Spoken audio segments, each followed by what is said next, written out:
অবশেষে মুক্তি পেলেন মাহমুদুর রহমান। স্বৈরাচার ও সাবেক প্রধানমন্ত্রী শেখ হাসিনার পুত্র এবং তার প্রযুক্তি বিষয়ক উপদেষ্টা সজীব ওয়াজেদ জয়কে অপহরণের মাধ্যমে হত্যার ষড়যন্ত্র, এই মামলায় দৈনিক আমার দেশ পত্রিকার ভারপ্রাপ্ত সম্পাদক মাহমুদুর রহমান জামিনে মুক্তি পেয়েছেন।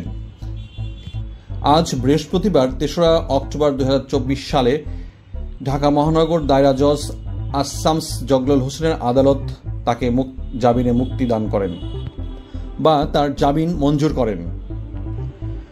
খবরে জানা যায়, গত ২৯শে সেপ্টেম্বর মাহমুদুর রহমান একই মামলায় আদালতের কাছে আত্মসমর্পণ করেন এবং সেই সঙ্গে আপিল শর্তে জামিন আবেদন করেন, কিন্তু বিজ্ঞ আদালত শুনানি শেষে চিফ মেট্রোপলিটন ম্যাজিস্ট্রেট মাহমুদুর রহমানকে জামিন নামঞ্জুর করে আদালতে পাঠানোর নির্দেশ দেন।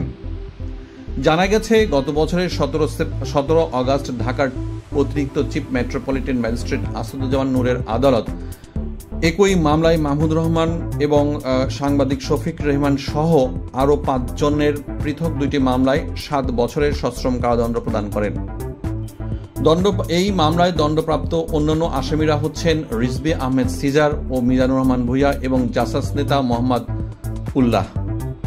মামলার অভিযোগে বলা হয়, ২০১১ সালের সেপ্টেম্বরের আগে ও পরে যে কোনো সময়ে বিএনপির অঙ্গ সংগঠন জাসাসের সহসভাপতি মোহাম্মদ উল্লাহ মামুন সহ বিএনপি ও তার নেতৃত্বাধীন জোটভুক্ত